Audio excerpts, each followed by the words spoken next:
Apa kabar peraih mimpi? Tentunya selalu dalam berkelimpahan ya.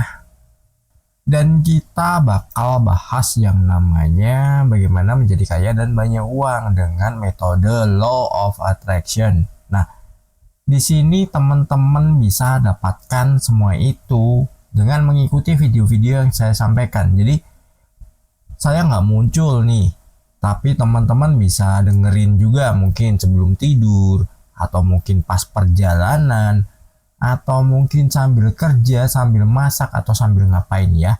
Yang jelas, di sini saya membagikan sesuatu yang sangat luar biasa. Tentu saja teman-teman bisa langsung praktekkan juga. Kalau ada pertanyaan, silahkan bertanya di kolom komentar. Saya pasti menjawabnya. Yuk, kita langsung mulai aja di poin pertama. Cari peluang dalam setiap tantangan.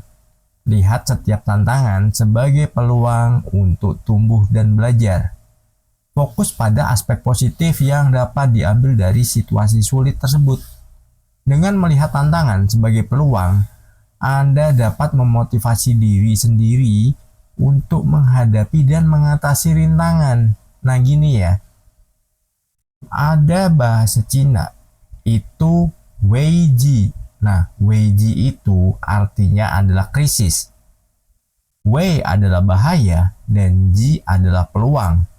Jadi, Anda mau pilih yang mana ketika Anda mendapatkan tantangan? Misalkan nih, Anda sedang krisis keuangan, atau Anda sedang krisis dalam segi apapun. Anda menganggap itu adalah sebagai bahaya atau peluang. Nah, kalau Anda pengen maju, tentu saja, sebuah krisis itu Anda akan merubahnya dan Anda akan mengambil keputusan untuk menjadikan itu peluang. Karena apa? Di setiap tantangan, itu pasti ada sesuatu sebaliknya. Ya, misalkan nih, Anda punya masalah ya, kita anggap aja masalah dulu. Ketika kita sedang mendapati masalah, sebenarnya itu sudah satu paket sama solusinya. Ketika teman-teman ini fokus pada solusinya, maka apa? Dari situ akan terbentuk yang namanya peluang, dan peluang itu bisa menjadikan teman-teman ini untuk berubah. Jadi dalam keadaan yang tadinya mungkin ada kurang, ada mungkin ya teman-teman merasa berat hidupnya. Tapi kalau melihat dari sisi sebaliknya, teman-teman justru akan menjadi orang yang penuh dengan keberlimpahan. Kenapa? Karena teman-teman sudah mempersiapkan diri untuk menjadi seseorang yang jauh lebih maju dari apa yang dihadapi saat ini. Ketika teman-teman ini berani ya menghadapi semua itu, yang namanya tantangan atau masalah. Nah, dari sini gini, masalah kita rubah nih jadi yang namanya tantangan. Ketika kita dihadapkan dengan tantangan, mau nggak mau kita akan berusaha untuk menyelesaikannya, dan kita siap untuk menunggu atau menyambut tantangan-tantangan baru.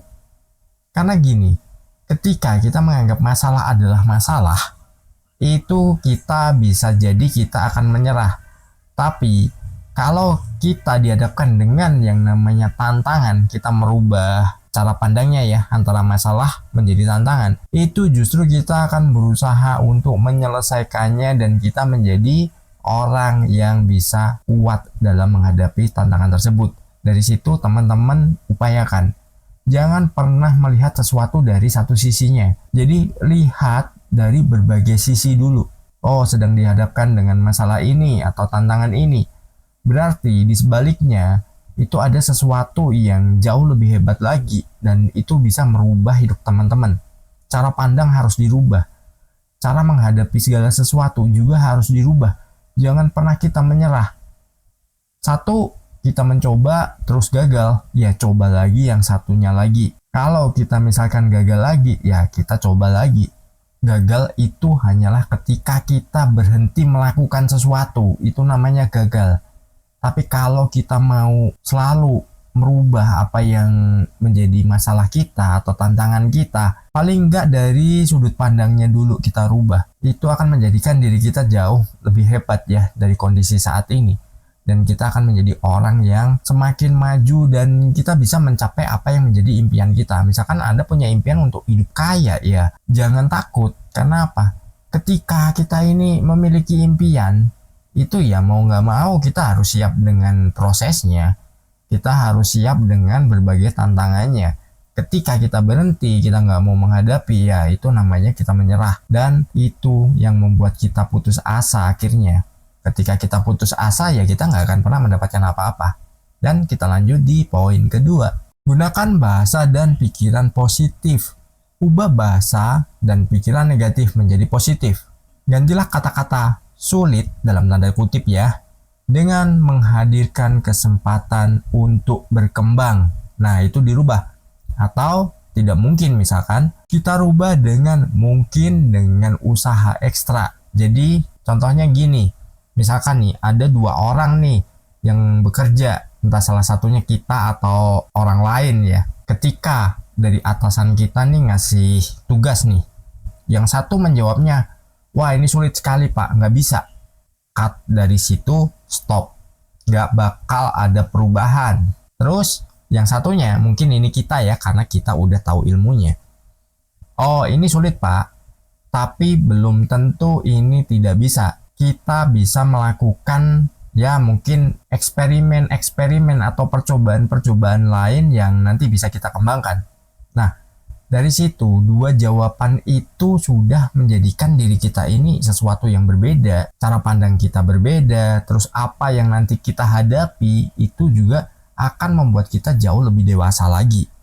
Jadi, kata yang mungkin nih biasa kita ucapkan, gak bisa, gak mampu, dan lain-lainnya itu kita rubah.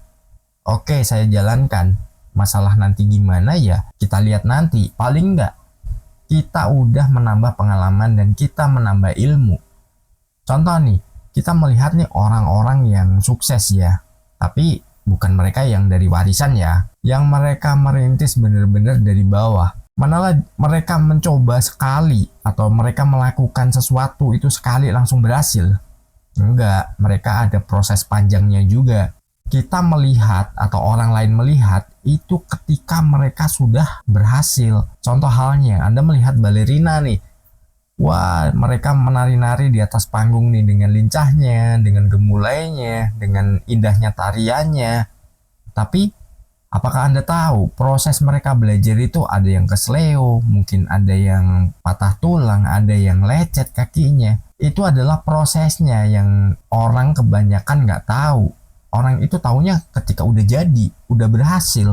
Nah, jadi kita nggak boleh membandingkan diri kita dengan orang lain yang misalkan kita lihat, wah dia udah sukses gitu, dia udah enak hidupnya. Bisa aja nih, mungkin kalau Anda berpandangan seperti itu, kalau Anda tahu masa lalunya orang yang sekarang udah berhasil, udah sukses, bisa saja mereka itu lebih susah dari Anda saat ini.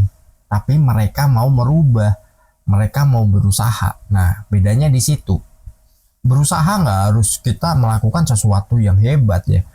Dalam memulai sesuatu, itu yang penting kita berani dulu untuk memulai. Kita nggak perlu, wah harus langsung hebat, harus langsung semuanya sempurna. Nggak ada yang sempurna. Semuanya dimulai dengan proses dan semuanya harus dinikmati. Itulah bagaimana prosesnya. Ketika kita ini mau ya menjadi kaya dan banyak uang, itu panjang. Dan tiap orang itu prosesnya berbeda-beda. Jadi jangan pernah kita melihat sesuatu yang udah jadi aja. Ketika Anda udah menerapkan law of attraction, justru ketika Anda memiliki ya mungkin pengalaman-pengalaman yang di luar bayangan Anda, yang tadinya mungkin Anda berpikirnya pengen ini menerapkan ini, besok sukses dan lain-lainnya. Ya itu bisa saja terjadi. Tapi kalau Anda nggak pernah mau melangkah, terus Anda evaluasi ketika Anda sedang mengalami hambatan mungkin, atau Anda mengalami ya sedikit jalan terjal ketika menuju tujuan Anda, ya Anda nggak akan pernah berhasil. Kenapa? Law of attraction bukan hanya sekedar kita melakukan afirmasi, kita melakukan visualisasi dan lain-lainnya. Tapi law of attraction juga butuh sebuah tindakan. Nah, tindakannya itu macam-macam ya, tergantung Anda ini menjalaninya untuk apa dulu. Kalau toh Anda pekerjaannya secara fisik ya, gunakan aja pengalaman-pengalaman Anda, terus Anda bisa kembangkan juga nantinya ketika Anda mendapatkan sebuah ilmu baru, yaitu bisa Anda gabung ya dengan ilmu yang Anda miliki dan Anda akan terus belajar, dan itulah alasan kenapa Anda akan jadi orang yang hebat ketika Anda mau melewati setiap proses yang dijalani. Dan kita lanjut di poin ketiga. Fokus pada solusi bukan pada masalah. Alihkan perhatian dari masalah menuju solusi. Identifikasi langkah-langkah konkret yang dapat Anda ambil untuk mengatasi tantangan dan fokus pada cara menghadapi situasi tersebut dengan positif. Pikirkan tentang solusi dan bukan hambatan. Jadi ketika kita mengalami sebuah hambatan atau kita mengalami sebuah masalah, jangan fokus pada masalahnya, kita fokus aja pada solusinya. Ketika kita udah fokus pada solusinya, nah dari situlah kita akan menjadi orang yang banyak banget mendapatkan ilmu yang itu nanti akan merubah hidup. Nah, ketika kita udah bisa merubah cara pandang, terus kita merubah hidup kita, dari situlah apa yang menjadi impian kita itu akan terwujud. Sebenarnya ini adalah sesuatu yang sangat sederhana, hanya saja banyak orang yang terbelenggu dalam pikirannya bahwa segala sesuatu itu sulit. Mungkin ya Anda menganggap itu adalah memang nasib Anda atau takdir Anda, ya Anda nggak mau merubahnya lagi, ya sudah, Anda akan seperti itu hidupnya. Ya, jadi bagaimana kita akan menjadi kaya kalau kita sendiri aja mudah menyerah, kita mudah putus asa, kita nggak mau menciptakan jalan baru, kita nggak mau fokus pada solusi, hanya berfokus pada masalah. Itu yang akan membuat kita malah makin tenggelam nantinya. Ya, kita lanjut aja di poin keempat. Temukan dukungan dan inspirasi. Dapatkan dukungan dari teman, keluarga, atau mentor. Berbagi pengalaman dengan orang-orang yang dapat memberikan perspektif positif, membantu mengurangi beban mental, dan memberikan pandangan baru terhadap tantangan. Nah, ini gini, banyak orang yang keliru ya. Jadi menganggap bahwa orang lain itu semuanya bakal ngasih support. No, belum tentu. Kenapa? Ya, orang lain itu kadang malah justru suka ketika kita ini sedang mengalami sebuah masalah, kita mengalami sebuah tantangan, atau kita terjatuh lah. Kadang ada orang yang suka seperti itu. Makanya kenapa saya selalu menyarankan nih, kalau kita berteman itu pilih-pilih. Nah, dari kita pilih-pilih ini, kita akan tahu nih siapa yang benar-benar mereka bisa kasih support. Misalkan Anda bercerita tentang impian Anda untuk menjadi orang yang kaya dan banyak uang, serta berkelimpahan ya tentunya ya, dari aspek apapun. Banyak orang itu malah justru yang akan menjadi penghambat Anda, menjadi mental block. Dia akan menanamkan sesuatu yang itu membuat Anda sendiri jadi nggak pede, jadi nggak yakin dengan apa yang menjadi tujuan Anda. Dengan begitu, ya sudah, Anda akan berhenti di tempat kalau Anda lingkungannya seperti itu. Jadi kita bercerita pun juga misalkan dengan teman, dengan keluarga, dengan ya mungkin kerabat-kerabat kita, itu juga kita harus pilih-pilih juga. Mereka ngerti nggak nih tentang law of attraction, tentang bagaimana proses hidup. Kalau mereka nggak ngerti, mending Anda jangan pernah bercerita. Ketika Anda bercerita dan mereka menjadi blocking Anda, itu bisa tertanam loh sampai kapanpun loh. Kalau Anda nggak tahu cara mengantisipasinya, ya itu bahaya. Untuk mentor sendiri, Anda juga harus benar-benar cari orang yang memang bisa support dirinya, bisa memberikan bimbingan. Yang jelas dirinya mau berbagi ilmunya. Ya, ada yang ngakunya nih, gue nih mentor nih, gue bisa ngajar ini itu. Sorry ya, bukan maksud menjelekkan ya, tapi ini adalah cara pandang saya sendiri ya. Gini, kadang ada orang yang, lu gua mentorin nih, nanti usaha lu berhasil, siapin duit sekian. Nah, ada yang seperti itu. Ini pengalaman ya, tapi bukan pengalaman saya. Ini adalah pengalaman dulu saya punya komunitas, dan dari situ ada member yang ya dua-duanya ini adalah member saya. Yang satu ngakunya mentor, yang satunya ini ibaratnya ya muridnya lah. Si murid ini pengen belajar. Ketika belajar disuruh nyiapin duit lebih dari 15 juta. Oke, udah disiapin. Ya, si mentornya bisa beli motor baru, bisa jalan-jalan dan lain-lainnya. Terus begitu sudah, ya kan, gak ada perkembangan dan lain-lain, mentornya kabur. Nah, setelah itu apa? Ternyata si mentor bisnis saja belum pernah. Dia belum punya pengalaman juga di situ. hanya sekedar teori-teori aja, dirinya nggak ngerti apa itu yang namanya bisnis yang real di lapangan. Apa yang dalam catatannya dan di lapangan itu pasti berbeda. Kita punya rencana nih segala macam, itu di realitanya berbeda. Jadi kita benar-benar cari mentor harus yang berpengalaman, dirinya sudah memiliki jam terbang yang tinggi, meskipun hidupnya jatuh bangun ya. Itulah mentor yang sebenarnya, dan dirinya nggak pasang harga. Udah itu aja ya. Kita lanjut aja di poin kelima, nanti takutnya kepanjangan terus ngelantur. Praktekan mindfulness dan ketenangan. Latih diri Anda untuk tetap tenang dan bersikap bijaksana di tengah tantangan. Praktekan mindfulness untuk meningkatkan kesadaran diri dan menerima setiap momen dengan ketenangan. Ketenangan batin dapat membantu Anda mengambil keputusan yang lebih baik dan menjaga pikiran positif. Gini, ketika kita ini sedang dihadapkan dengan sebuah masalah, kadang kita panik nih. Ya kan, ketika kita panik, itu justru kita nggak akan pernah mendapatkan solusi. Tapi, kalau kita tenang, solusi ini gampang banget masuk. Mungkin nggak sengaja pas kita lagi makan, kita lagi santai-santai duduk, ya tanpa memikirkan apapun. Tiba-tiba akan muncul ide atau itu kayak semacam kita dapat gagasan baru. Lu mesti ngelakuin ini, lu bisa jalanin ini, ayo, segera mulai aja. Ada yang seperti itu, biasanya itu bersifat auditori atau dirinya ini ke visual ya, biasanya kalau kita dapat solusi.